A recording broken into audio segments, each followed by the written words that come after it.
Los pequeños sismos no liberan la energía acumulada por casi 100 años, así que el silencio sísmico aumenta. Los investigadores temen la ocurrencia de un gran terremoto, así que debemos estar preparados con un plan de evacuación y una mochila de emergencia. Nuevamente, nuestra Amazonía está en el ojo de la tormenta. El oleoducto norperuano de la empresa estatal Petroperú tuvo otra fuga de petróleo, esta vez en los departamentos de Amazonas y Loreto, y se estima que equivale a 3.000 barriles. Los informativos han presentado imágenes realmente de pesadilla. El daño medioambiental es grave y eso ha ocasionado que cientos de ciudadanos de la capital realicen plantones de protesta frente a la fachada de esa empresa. Las consecuencias de la contaminación son evidentes. Hay daños en la salud, en el ambiente, en la economía. Sin embargo, existen daños que no se ven, más profundos, daños en el espíritu y en la cultura de los indígenas.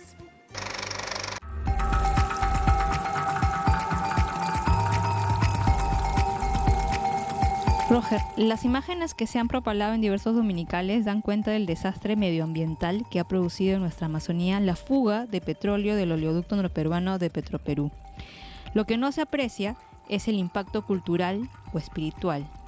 ¿Qué significa para estas comunidades? La contaminación, en este caso de petróleo y otras contaminaciones, alteran la vida, el mundo espiritual, físico, cultural de los pueblos indígenas. Voy a poner un ejemplo. La diosa más importante de los Aujún y Wampis, o sea, de los jíbaro, en este caso los chachuars pertenecen a esa familia lingüística, es Nucuy. A propósito, casi las diosas más importantes del mundo mitológico mundial son mujeres. Entonces, esta diosa, Nucuy, equivale en la mitología andina a Mama Oyo. Nucuy entonces ha creado la yuca, que es el cultivo más importante, vital, para la cultura jíbaro y para otras culturas indígenas. Ha enseñado a elaborar la tierra, ha enseñado los bordados, es decir, es la diosa de la cultura. Sin embargo, Nucuy vive debajo de la tierra. Y cuando hay procesos de destrucción del suelo, procesos de contaminación, Nucuy está afectada. Es decir, puede ya estar agonizando. Entonces, la destrucción de la naturaleza, el impacto sobre la naturaleza debido a una serie de actividades, afecta el mundo espiritual de los pueblos indígenas. ¿Por qué? Porque la concepción que tienen los indígenas es una concepción cosmocéntrica, animista y panteísta. En la naturaleza está la cultura, está la sociedad. No hay una separación entre naturaleza y cultura. Y además la visión que tienen los pueblos indígenas de la naturaleza es una visión, es un mundo único, pero diverso y unificado. En ese mundo hay varios otros espacios unificados donde viven otros seres. Seres que alguna vez, en edades primordiales, fueron seres humanos, ¿no? Ahí vive, en esos mundos, es el mundo de la cocha, el mundo de la quebrada, el mundo del bosque, etcétera, etcétera. Por ejemplo, si el río se contamina, si un lago se contamina, muere Yacumama. Yacumama es la diosa del agua. Y eso que parece una cosa absolutamente irreal, fantasiosa, es totalmente real. Por ejemplo, yo he sido testigo, he conocido la cocha Xinguito, una cocha llena de peces, limpia, hermosa, en la Baja Amazonía. Cuando empezó la explotación petrolera ahí, empezaron a hacer excavaciones y el ruido y la contaminación hicieron huir a la madre de la cocha. ¿Quién era la madre de la cocha? Una Yacumama, era una gran boa. Yo he visto la huella que dejó por un canal donde salió al río Samiria. El lago murió. ¿Por qué murió? La madre se fue. ¿Y por qué murió? Porque la madre, en el centro del lago, hay un ojo de agua. y ahí vive la anaconda y lo está limpiando permanentemente, es un agua limpia, fría. Y cuando se fue, el ojo de agua se cegó, se tapó y el lago murió. Hoy en día, por ejemplo, en la Amazonía hay centenares de lagos muertos porque la madre se ha ido por la contaminación y también murieron las vacas marinas. Las vacas marinas son esos enormes mamíferos acuáticos que tienen hasta 3 metros, que comen hasta 30, 40 kilos de plantas cada día. Y la planta que les encanta, ¿no?, es el jacinto acuático. Entonces, estas vacas marinas, la mayor parte de estas vacas marinas han muerto por la cacería indiscriminada y por la contaminación. Entonces, el impacto de la contaminación es muy fuerte en la vida espiritual y física y social de los pueblos indígenas. ¿El clima empeora la situación? Efectivamente hay varios factores ahora, ¿no? Es en primer lugar el cambio climático, ¿no? El cambio climático es un factor que no estaba hace 50 años. Por ejemplo, cuando uno analiza la historia de la Amazonía de los últimos 100 años, uno de los impactos mayores, ¿no?, es el tema del ciclo cauchero, que generó mucha violencia y también depredación de los manchales, o sea, de los bosques de caucho. Pero hoy en día, cuando uno analiza la realidad amazónica, además de las actividades extractivas sin control, irracionales en algunos casos, está el cambio climático. Y el cambio climático, quiero decir una frase, el cambio climático para los científicos va a ser el factor que va a modificar el destino del hombre sobre la Tierra. O sea, el conocimiento más importante que ahora el hombre necesita es cómo funciona la naturaleza, o sea, la ecología, más importante que la economía. Si no sabemos cómo funciona la naturaleza, realmente estamos perdidos, ¿no es cierto? Entonces, voy a poner un ejemplo. Con el cambio climático, por ejemplo, algunas especies, o la mayor parte, ya no siguen la misma fecha de reproducción. Por ejemplo, el cambio climático ha modificado la floración y la fructificación de la caoba, Suetenia macrófila, ¿no? Y entonces esas semillas son comidas por las aves de esa especie y de otras especies. Y lo que no comen las aves caen a los suelos y los roedores, como por ejemplo el majazo, el añuje, los dispersa. O sea, los mejores sembradores del bosque no son los hombres, sino son los animales. Y a la vez, algunas semillas de árboles que están a la orilla de los grandes ríos caen al agua y son los peces los que las dispersan. Pero si ha cambiado el ciclo reproductivo debido al cambio climático, debido al calentamiento atmosférico, ya las aves no van a encontrar esas semillas y por lo tanto toda la cadena biótica se va a modificar. Eso está pasando, por ejemplo, en Madre de Dios. He hecho investigaciones en Madre de Dios. El calentamiento, el mayor calor ha afectado, por ejemplo, la producción de piñas. ¿Por qué? Porque con el mayor calor, estas especies se deterioran muy rápido, se pudren rápido, ¿no es cierto? Y no pueden alcanzar el mercado de venta, que es el Cusco, Lima, por ejemplo. También en Paucartambo ha bajado la producción de manzanas debido al calor. En la parte de San Martín, en el Huallaga, igual, las frutas también han disminuido su producción.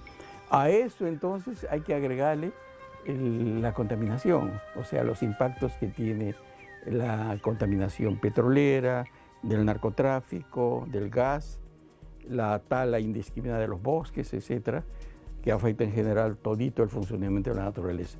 Por lo tanto, mi punto de vista es que tenemos que repensar, reinventar un modelo de desarrollo sostenible, en armonía con la naturaleza. Ya se ha hablado de eso, de que, o sea, no podemos estar viendo el extractivismo todo el tiempo, ¿no? Y eso, además, vale la pena reflexionar en este momento, porque la renta petrolera, que es la renta que es el 30, 40, 60% de la economía de Loreto en este caso, ha colapsado debido a la caída de los precios del petróleo a nivel internacional, ¿no? El ingreso de canon y sobrecanon petrolero era en el año 2014, era de 1.250 millones. Y se calculó que del 2014 al 2018, 2015 al 2018, el canon iba a ser 4.128 millones. Pero se calculó con el precio de enero del 2015, que era $115 el barril. Hoy en día podemos hablar de que la economía amazónica ha colapsado absolutamente. Te digo, 23.000 trabajadores han perdido sus plazas de trabajo y una pérdida económica de 30 millones en este momento en Loreto. Y además hay que señalar que de estos recursos generados por la renta petrolera, los que recibían menos y casi nada eran los indígenas. En ese lapso en que estoy mencionando, del año 2010 al 2013, donde la renta era más o menos de 1.250 millones, los pueblos indígenas que habitan las zonas rurales y donde se extrae el petróleo recibieron solamente el 2% del canon. Y si uno mira las cifras de inversión en salud y educación, realmente Casi se nada. queda anonadado. He estado revisando la inversión en salud en el año 2014 con esos fondos, 0.8%, y educación, 0.88%.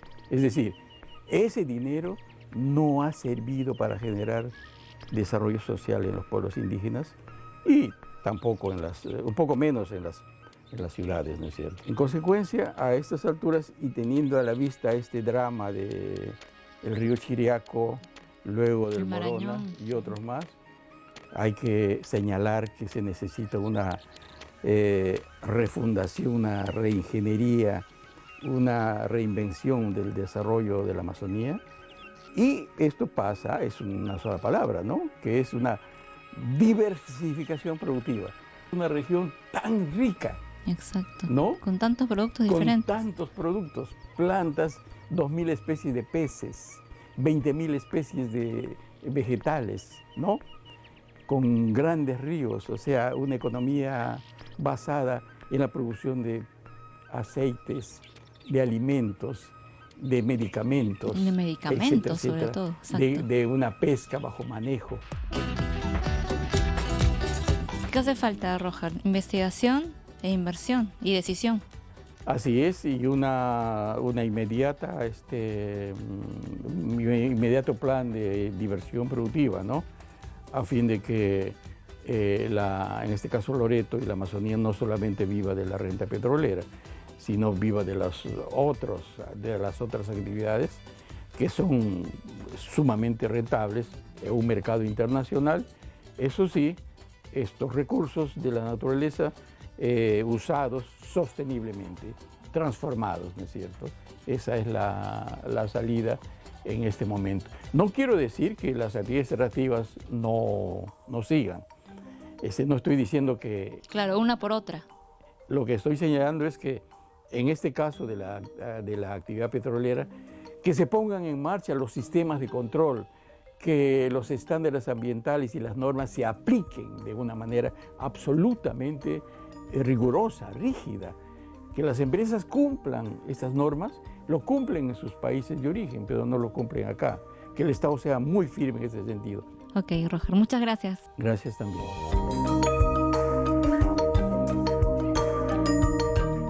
Luego que que se termine con la limpieza y se aplique la sanción que corresponda, el próximo gobierno debería evaluar lo que Roger Runrill y muchos otros intelectuales y estudiosos del tema plantean.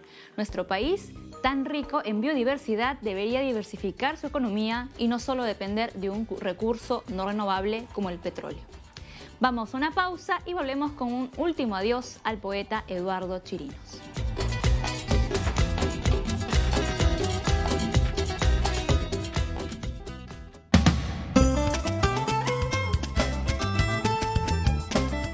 Eduardo Chirinos Arrieta, poeta peruano radicado en Estados Unidos desde finales de los años 90, nos dejó recientemente después de combatir varios años contra un cáncer.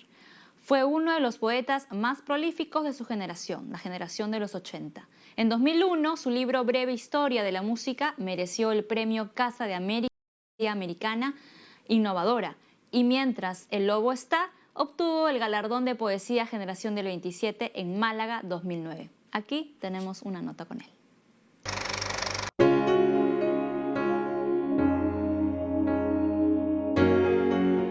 Se ha ido, pero su voz sigue palpitando en cada uno de sus poemas.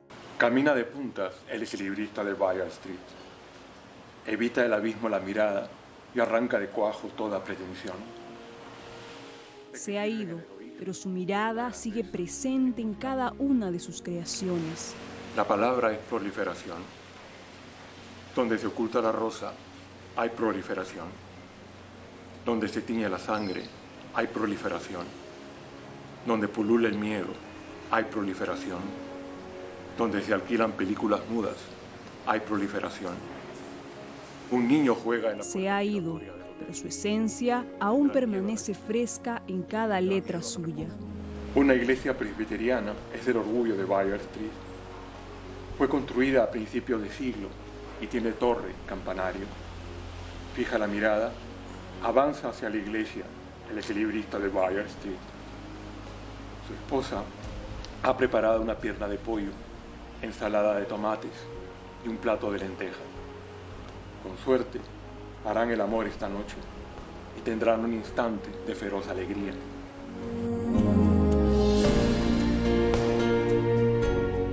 La mañana del miércoles 17 de febrero, el poeta peruano Eduardo Chirinos Arrieta, perteneciente a la generación del 80, dejó de existir en Missoula, Estados Unidos, víctima de cáncer. Esta lamentable noticia generó una pena profunda entre sus amistades y lectores. Se había ido no solo un gran exponente de la lengua española, sino un ser bastante noble. Egresado de la Pontificia Universidad Católica y doctor en letras hispanoamericanas, Chirinos destacó en poesía, ensayo, cuentos infantiles y en la docencia universitaria. Eduardo Chirinos es un poeta que nació por cosas del azar y de la vida y de la poesía también, en un año feliz para la literatura peruana.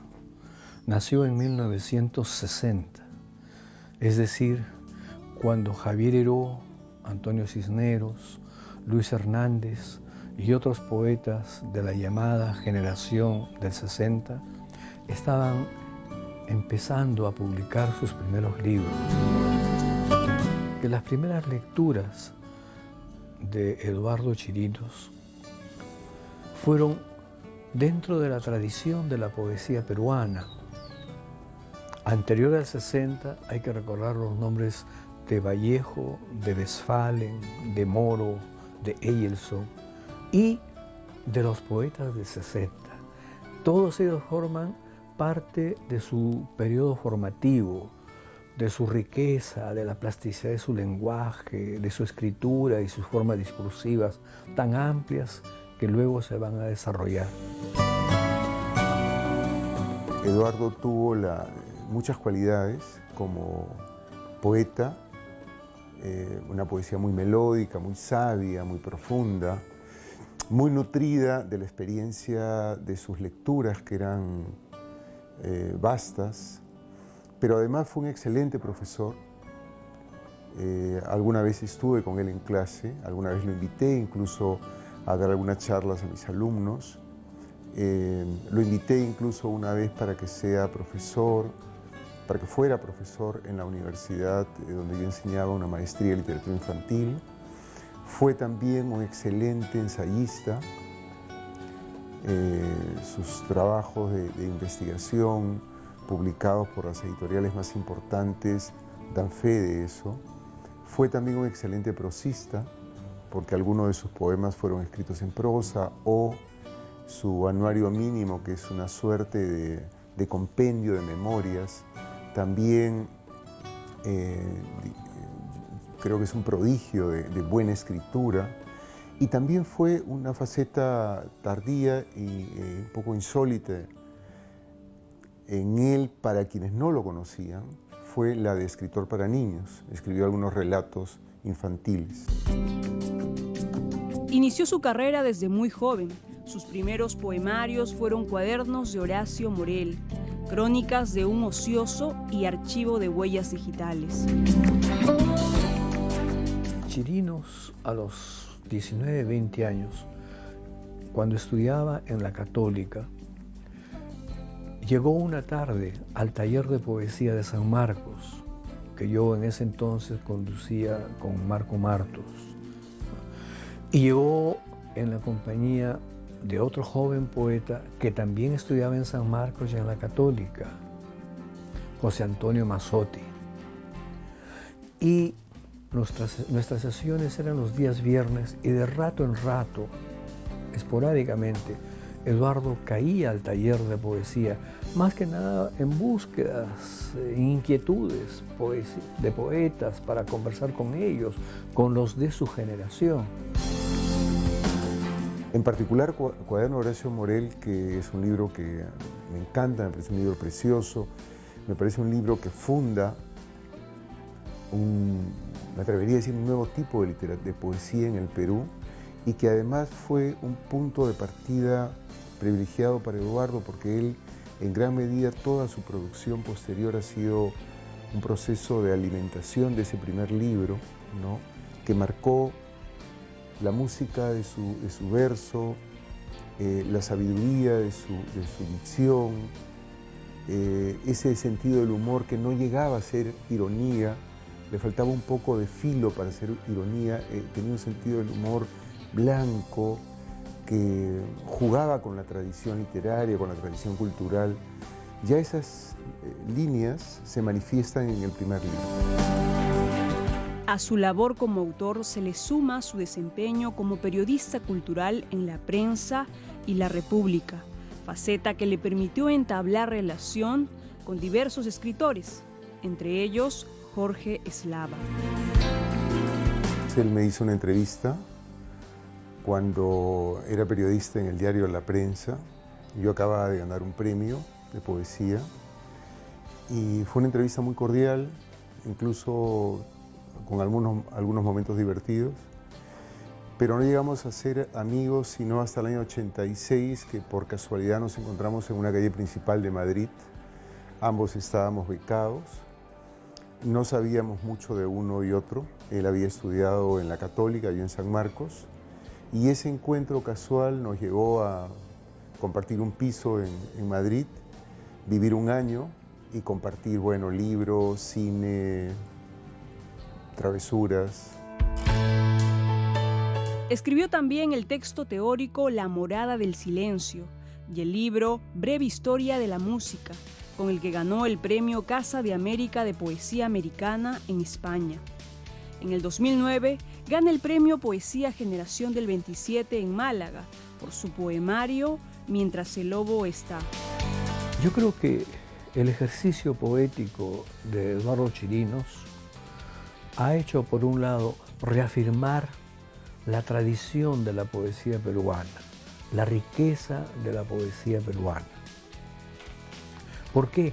Porque una de las características de la poesía de Chirinos es enraizarse con los clásicos, con las voces clásicas, con las voces que son canónicas. Pero por otro lado, esa inquietud, esa búsqueda, ¿no?, le da más bien una familiaridad de vanguardia. Entonces, es un caso bastante curioso en la poesía peruana. Chirinos tenía una curiosidad única. Fue un hombre culto, capaz de leer cualquier libro que cayera en sus manos. Eso enriquecía rotundamente su creación, permitiéndole escribir acerca de diversos temas, inclusive del mal que lo aquejaba, el cáncer al estómago. Él se nutría de los libros más insólitos. Tenía algunas aficiones que podrían resultar bastante extrañas, por ejemplo, por la ciencia, por la entomología en particular. Le interesaba mucho el mundo de los insectos, por ejemplo. Luego le interesaba en general la biología, pero también le interesaba mucho la anatomía humana. Y tiene un poema en uno de los libros últimos donde él habla de que su enfermedad lo está llevando a otro nivel de información. O sea, la curiosidad de él era incontenible. Entonces leía mucho sobre su enfermedad y leía mucho sobre las reacciones del organismo humano frente a la medicina que le suministraban. Y esto le daba mayor información y conocimiento de palabras que hacían de él una persona con una versión más amplia de conocimiento y de reflexión, ¿no? Yo creo que Eduardo siempre fue, en ese sentido, como un niño insaciable en su curiosidad. Hoy, Eduardo Chirinos ya no está entre nosotros, pero su recuerdo vive en el corazón de cada una de las personas que lo conocieron y que seguramente lo conocerán a través de sus textos. Anoche tuve un sueño. Acompañaba a mi padre por un camino de tierra. Los dos íbamos a caballo y apenas cruzábamos palabras. A lo lejos se veía la sombra de unos sauces, las luces de un pueblo desconocido y remoto. De pronto, mi padre detuvo su caballo y preguntó si yo sabía dónde íbamos. Le contesté que no. Entonces vamos bien, me dijo. Te regalo estas palabras.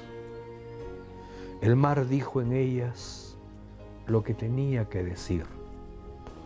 Duplicado el cielo y el sol, siempre tan lejos de los árboles. Te regalo los árboles, con sus ardillas y sus hojas que conversan en silencio. Hasta siempre, poeta. Vamos a una pausa y volvemos con el Festival Internacional de Música de Altura.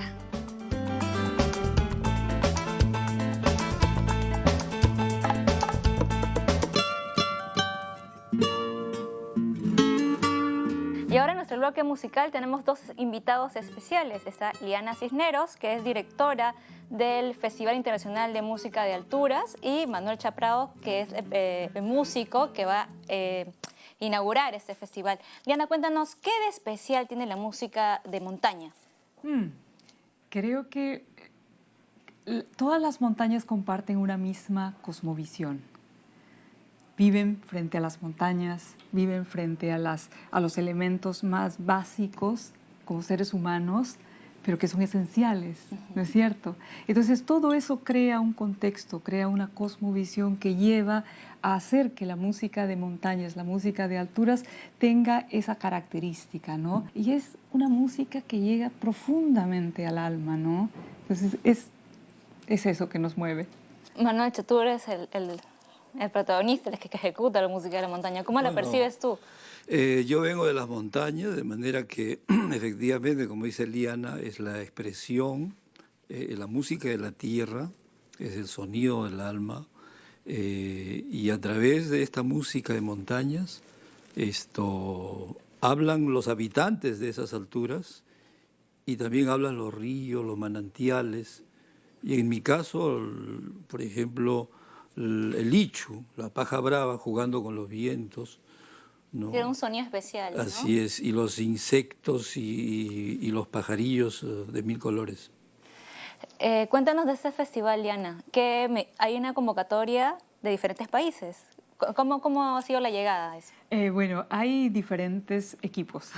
Hay un equipo que es para la selección de los países, de los músicos de los países andinos, y ese equipo está acá y está compuesto por 4 personas.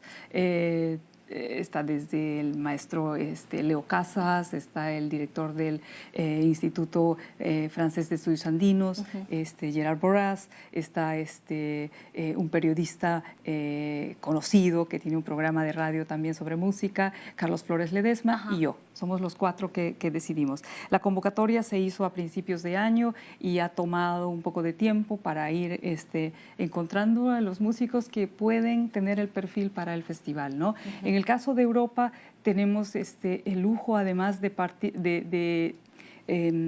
tener el apoyo casi incondicional de un curador que es musicólogo y es el director artístico del festival alpino más importante. Entonces, él es el curador para Europa, para nosotros. Entonces, es una tremenda ayuda porque nosotros desde acá no es tan fácil, ¿no? Pero él sí conoce todo el circuito porque tiene un festival dedicado a la música alpina. Y entonces, en el caso de Asia y en el caso de los Pirineos está dentro de Europa. Entonces, la hacemos de forma mixta, ¿no? O sea, llegan músicos de los Alpes. Los Alpes, los Andes, el Himalaya y los Pirineos. 4 montañas. Qué hermoso diálogo que va a haber de músicos, ¿no? Y el público que se va a deleitar con esto. Además que la entrada es libre, de manera que aprovecho la oportunidad para hacer un llamado a todos mis guayques de Ayacucho, Huancavelica, Purímac, Ancash, Cajamarca, que viven aquí en la Gran Lima, a estar presentes los días 11, 12 y 13. 11, 12 y 13, ¿cierto, Liana? De marzo, exactamente. De marzo, de este mes. Y además no solamente hay conciertos, hay muchas más actividades, ¿no, Liana? Sí. Lo que pasa es que el festival para nosotros es un pretexto para acercarnos a estas culturas, no solamente a la música, sino entender el contexto de dónde viene, ¿no? Entonces, al conocer a estas culturas uno puede cuidarlas, cuidar las montañas, cuidar los ríos, cuidar lo que está vinculado con el medio ambiente. Entonces habrán conciertos estelares que son 3 días, 11, 12 y 13, de 7 a 11 de la noche. Luego, el fin de semana, sábado 12 y domingo 13, hay conferencias internacionales con especialistas que vienen de los Alpes para hablar sobre las raíces de la música de montañas y luego el agua y las culturas de montaña, porque el agua que tomamos aquí viene de las montañas y no somos muy conscientes del rol que tiene en nuestras vidas diarias, ¿no es cierto? Gracias a la montaña. Exactamente. Y luego, esos 2 días también, después de las conferencias, van a haber presentaciones de las bandas de música de los colegios, de 2 colegios de montañas, uno de Suiza y otro de Alemania, el Pestalozzi y el Humboldt. Entonces, ese es 3. Pero el próximo en unos días inauguramos la exposición de instrumentos prehispánicos en el Museo Nacional de Arqueología, Antropología e Historia del Perú. Está riquísimo, súper surtido. Entonces, bueno, muchísimas gracias por su presencia. Manuelcha nos va a dedicar unas piezas, porque por algo estamos súper invitadísimos. Por favor, Manuelcha, cuéntanos qué nos vas a tocar ahora. Bueno, voy a interpretar 2 temas. Uno titulado Flor de los Glaciares, precisamente, como quien dice, Flor de las Montañas. Este es un homenaje a la Cordillera Blanca y a la Cordillera Negra, al Callejón de Huaylas y al Callejón de Conchucos. Y luego interpretaré un tema dedicado al Almirante Grau, con letras de Juan Gonzalo Rose y música de un amigo de ustedes, Manuelcha Prado. Muchas gracias. Gracias. Los dejamos con Manuelcha Prado entonces.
Y ahora vamos a una pausa y volvemos con la parte final del programa.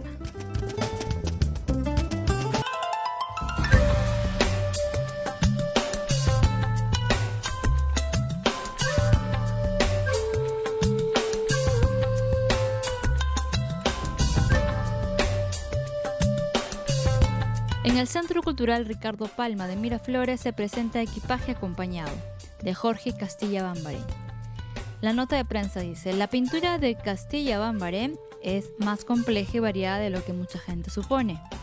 Tiene varios registros, un lado lúdico que por temor a ridículo es ignorado por doctos y solemnes, una serena inteligencia que asume como propias las formas más primitivas del arte de África, de Oceanía o de América, con libertad, profundidad y originalidad. Castilla Bambarén pertenece al grupo selecto de artistas que contribuyen a imaginar a América Latina.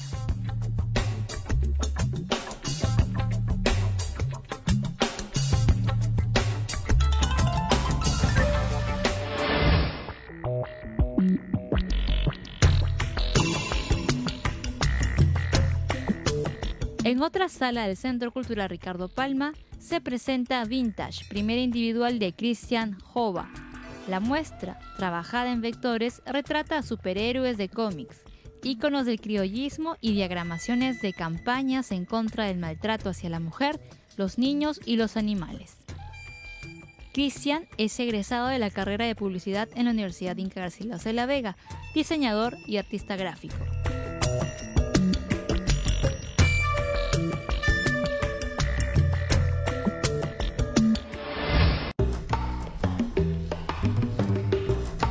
En la Galería Enlace Arte Contemporáneo se presenta Enlaces, Maestros Nacionales e Iberoamericanos.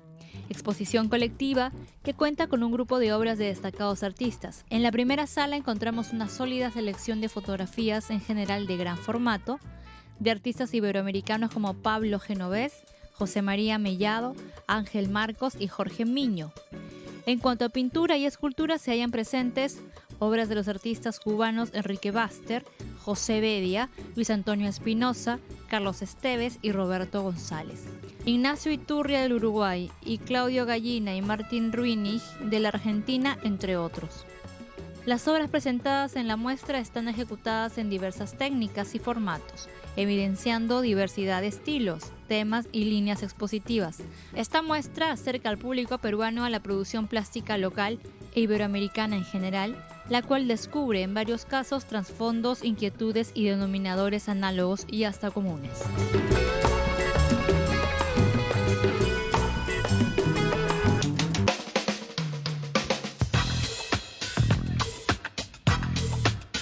¿Me vas a terminar el cuento o ahí se había acabado? ¿Qué cuento? De la camisa.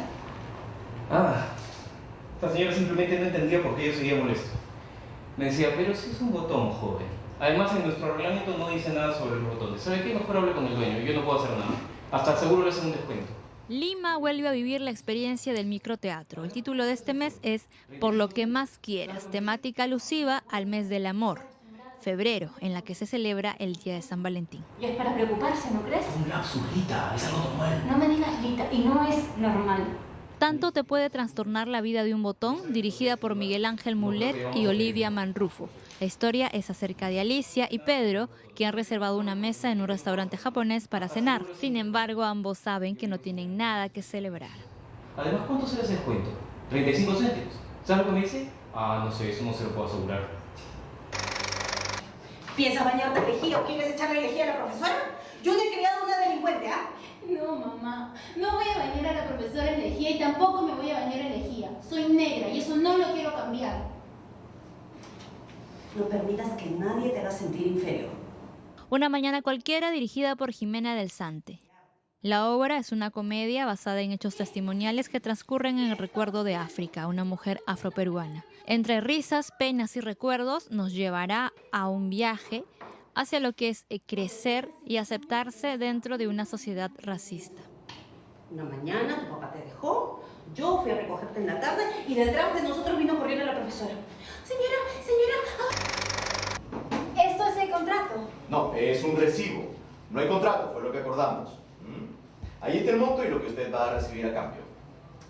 Pero si el tratamiento... Si no cumplo, te devuelvo su dinero. Y Punto, dirigida por Jean-Paul Neira. La puesta en escena trata de una ama de casa desesperada que ha convocado a un misterioso terapeuta para dejar de fumar. La trama nos demostrará si la sesión terapéutica logra la solución o no a su problema. Llevamos 5 meses separados. El siguiente mes ya firmo los papeles de divorcio. La semana pasada me llamaron de la tienda de la que le cuento. ¿Qué cree? Me aceptaban. Microteatro va de miércoles a sábado desde las 8 de la noche. Girón Batallón, Ayacucho, 271 Barranco. Volverá a ser como antes. Exactamente. No va a volver a ser como antes. Y no voy a parar hasta llegar a ser jefa de zona. Las últimas del programa. Del 29 de febrero al 10 de marzo, el Conservatorio Nacional de Música organiza el curso internacional de saxofón. El curso cuenta con la participación del maestro Claude Delangle, profesor de Conservatorio de París. También estará acompañado por los maestros Carl-Emmanuel Fischbach de Francia, Rodrigo Vila de España y los peruanos Juan Guaire y Pablo Ladera, todos músicos de importante trayectoria internacional. El curso está dirigido a profesores y alumnos de la especialidad, así como a saxofonistas nacionales y extranjeros, donde en la avenida Emancipación 180 Lima. Y en esta, su octava edición, se ofrecerá clases maestras, ensayos de música de cámara, conferencias, talleres y conciertos. Estos últimos de ingreso libre para todo el público. El 3 de marzo a las 7 de la noche en el Teatro del Centro Español se presentan Monólogos Femeninos, que contará con la actuación de las escritoras Sarita Bayón, Amalia Cornejo, Yamel Flores, Daniela Ferreiros, Alina Gadea, Cristina Jarque, Liliana Miranda, Carmen Navarra, Marita Palomino, Elena Pasapera, Alicia Saco y Eliana Vázquez. Dirección general, Ana María García, y dirección artística, Víctor Prada. La cita es en la avenida Salaverry, 1910, Jesús María. El ingreso es libre. Y esto fue todo por hoy. Muchas gracias por acompañarnos y será hasta el siguiente programa.